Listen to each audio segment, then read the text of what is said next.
Hello everyone, welcome to my series on building the RMS Lusitania.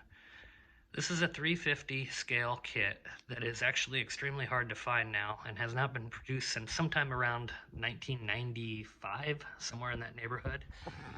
It was built as originally by Intex, a model company, and then it has changed hands several times over the years, landing now with a Japanese company, Mr. Hobby.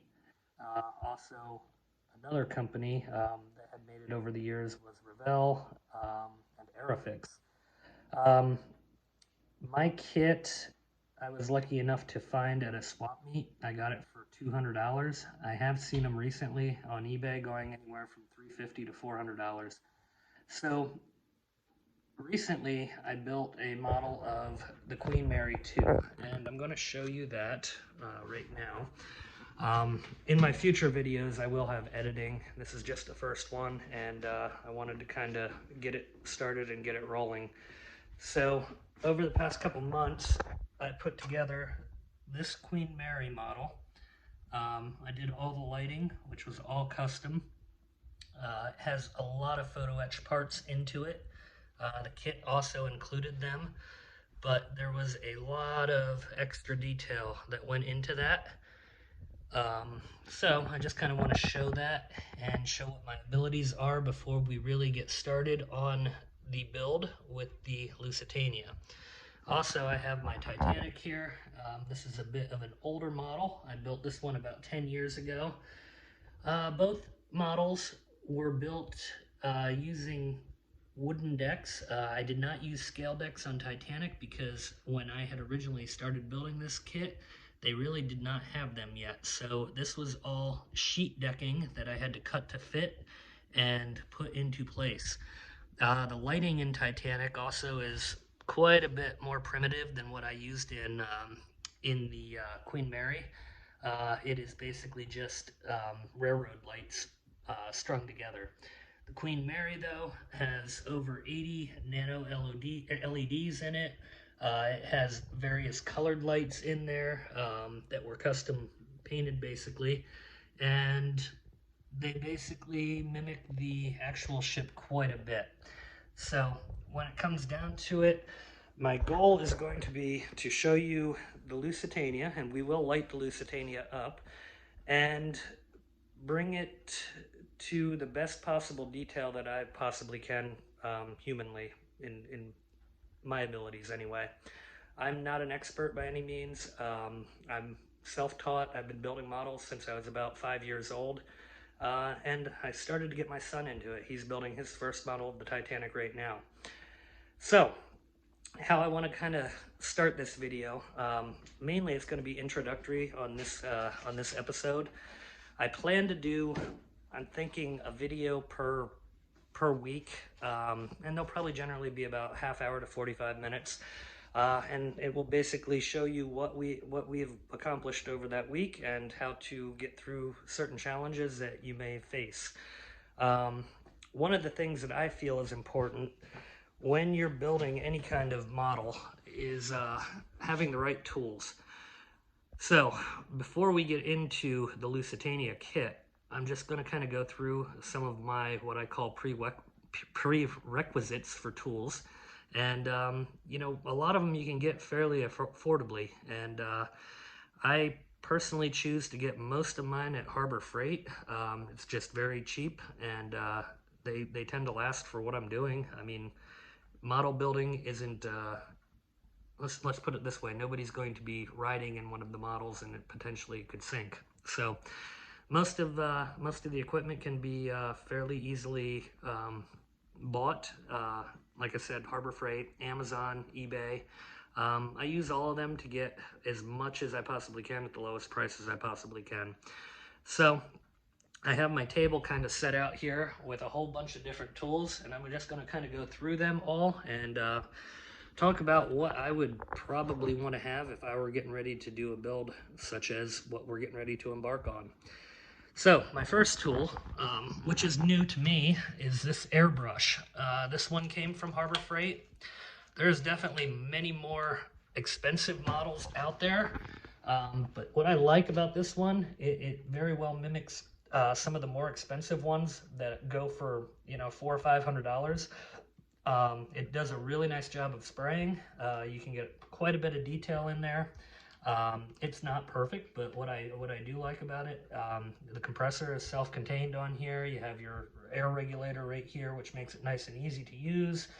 And it really has done the job very well and nice. So I've been very happy with this piece so far. I picked that up for right around $100.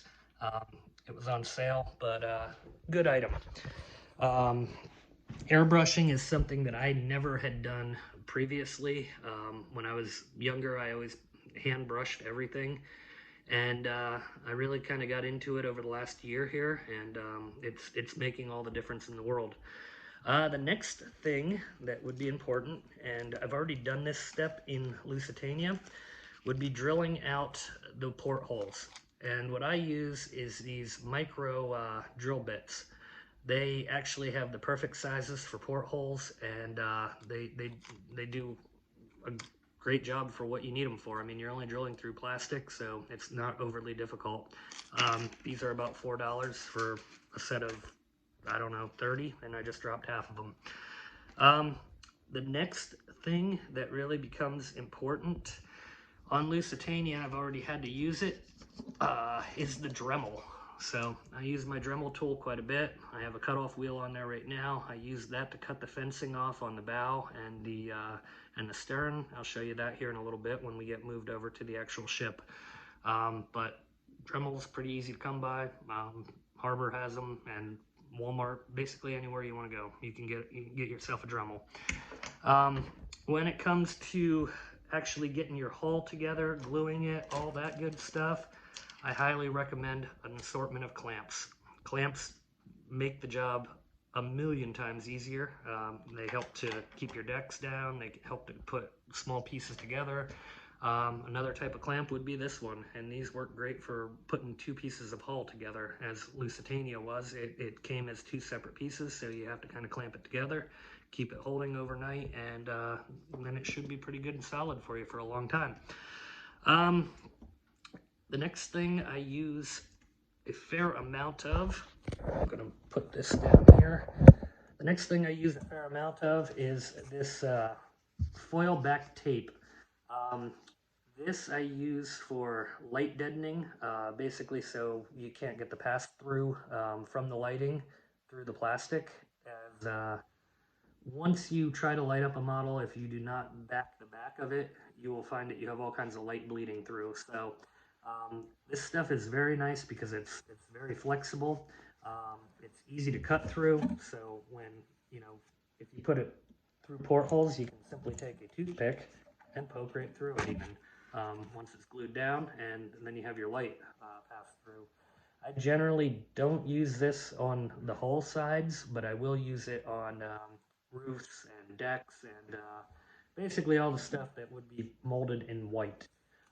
Definitely worth the $5. It makes life drastically easier. The next tool I use a lot are my little nippers. They come in handy for cutting sprue and cutting pieces off. Got to be a little bit careful with them because a lot of times when you cut, it will push up and it could distort the parts. So you really got to just be careful of what you're doing. It's just the shape that they are and the nature that they're made. Next thing I use a lot of, these are LED light rolls.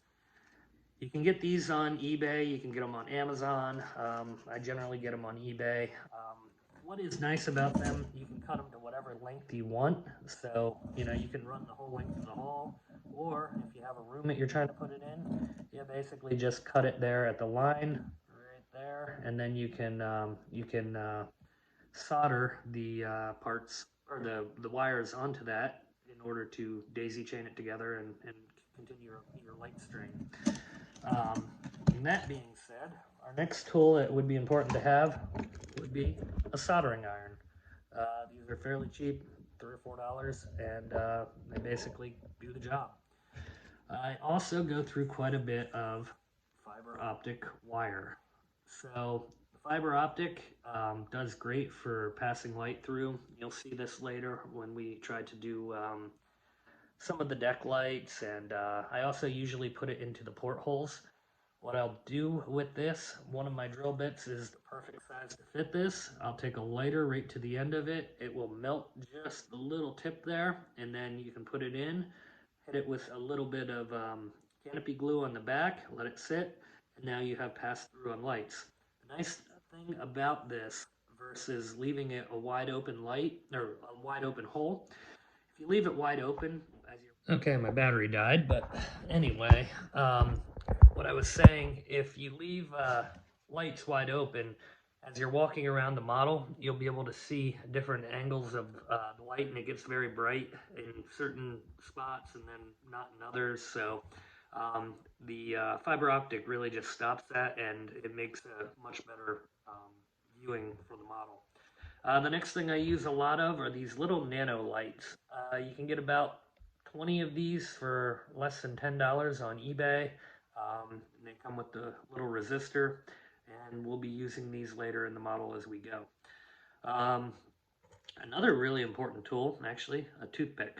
I go through a ton of toothpicks. They're great for dipping in CA glue and some of the other glues that I use as we're going. Next tool would be tweezers. Various size tweezers. They all kind of come in handy, and they're good to have.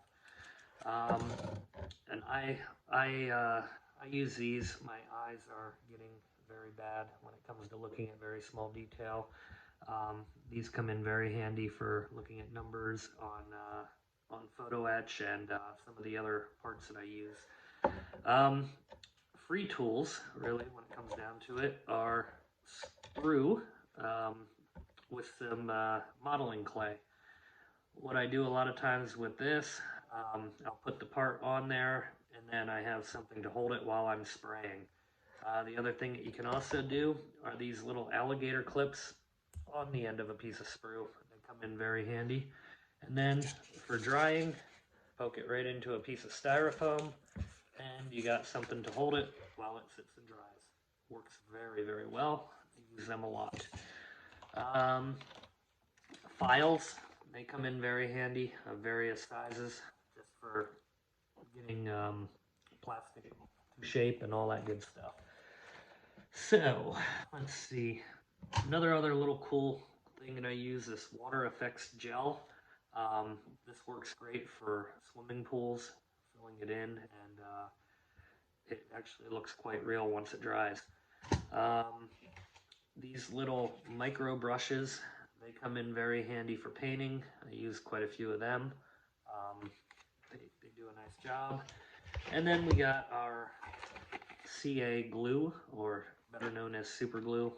You can buy a 10-pack of this for about $2. So works real well. Haven't really had any problems with it over the years. Another thing I use a lot of are these little Posca pens. They do a great job for small details and basically just getting the model looking more detailed and more realistic in small, hard to reach places. So that is enough of the prerequisite tools that we will need. Next thing we will do, I'm just going to kind of show you the Lusitania model parts. So this is all of the individual pieces for the ship. Most of it is not touched really. I did start step one. Here you can see the lifeboat davits. There's some stairs right here, which that'll all get replaced with photo etch. These railings will all get replaced with photo etch. The rat lines will get replaced with the photo etch. Here you got some lifeboats. They will have photo etch pieces added onto them. You got some bollards and some winches and all that sort of stuff. You got the funnels right here. Then you got the bulwarks, I think you would call them, for the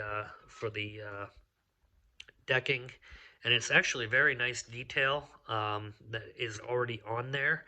One of the things that I always use is a small piece of brass rod. It makes a perfect railing, so you might be able to see the railing is kind of in there. molded in, but when we do the brass, it really makes a nice effect for it. Then you got your decking right here.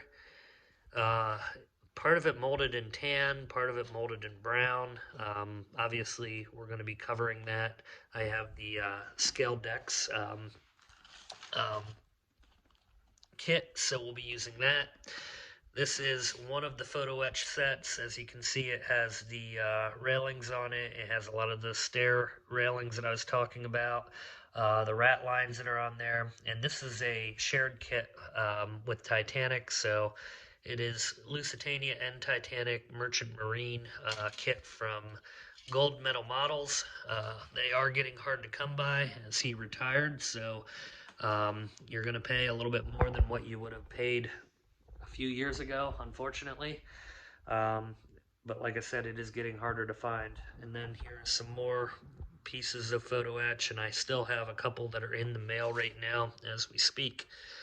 Um, the stand that came with Lusitania is actually very nice. It has kind of a wood look to it. Once we do some paint work with that, it will pretty much look the part of real wood. So I'm pretty excited about how that looks. And then it'll have the brass nameplate and holders once that's all put together. Another thing that comes in handy is these clear acetate sheets. I use them behind windows that you'll be able to see through. It kind of helps to dissipate the light a little bit, but it also gives kind of that glass look to any ship when you're kind of walking by, or any building that would have windows in it. Here's the hull. I did already paint this. I'm sorry, I did already drill the holes in this. I'm getting ready to paint it. By the next time I have a video, it will be painted. But last night I used those micro drill bits that I was talking about earlier and drilled all of the holes into the hull. So as you can see, that is done. I did get it glued together, and then I did cut the front here where the railing originally was. So unfortunately that was done before I decided to start doing video work. But here we are with the hull, and I also have these would be the propeller shafts or screw shafts, whatever you prefer to call them. They would be called screws though. Also on the back poop deck, as it's known, I cut the railing off of that. There will be some cleanup that I need to do, just basically to straighten it out a little bit better. So that is all of the parts there. My next thing that I will show you on this video, and I will keep this one a little bit short because I haven't done a whole lot with the model yet, and since I don't have my editing tool up and ready, I'm not exactly ready to go into full force video mode. Last night I did start the front of the forecastle deck, so I'll show you what that looks like right now, and I'll show you the scale decks and how they work. So here you can see the scale decks. They're very nice. What I like about scale decks, they have different tones for each plank in there, so it really gives it kind of a real look, and everything is pre-cut to make it easier to lay down. Last night I did this part of the forecastle. I'm not exactly happy with this brown, so I do have new brown ordered. Unfortunately, when I had originally ordered this, it says cocoa brown. Well, I didn't see where it said hull red right next to it, and it really just has too much of a red tint for me, so I am going to go with a darker brown, and that is on the way. Should be here in the next couple days. But like I said, with the scale decks, it is nice because they really just lay down on here. They fit right around the all of the pre-molded parts very nicely. Obviously it's not pushed down all the way, and then I'll have to get it glued down. But you can use simple CA glue with this, and basically it'll go right down and lay flat. I'll use my little clamps that I was showing earlier to clamp it down when it's time to glue. But like I said, I'm waiting for brown paint to arrive because I don't like this shade. Um, I guess the last part would be the directions. They're pretty well done. No major issues with them that I see so far. I mean, it could be a little bit bigger. I am happy to see English in there instead of just Japanese. Initially, when I opened it, I was a little bit worried that it was going to be only Japanese. So, anyway, I do hope you enjoyed video number 1. By next week, when I put out video number 2, I should have editing ability at that point, and I'll be able to go into more detail in showing what we're working on. So, until then, thanks for watching. Make sure you subscribe. I guess that's what you're supposed to say on all these videos. So, I appreciate it, and hopefully this will be informative to everyone.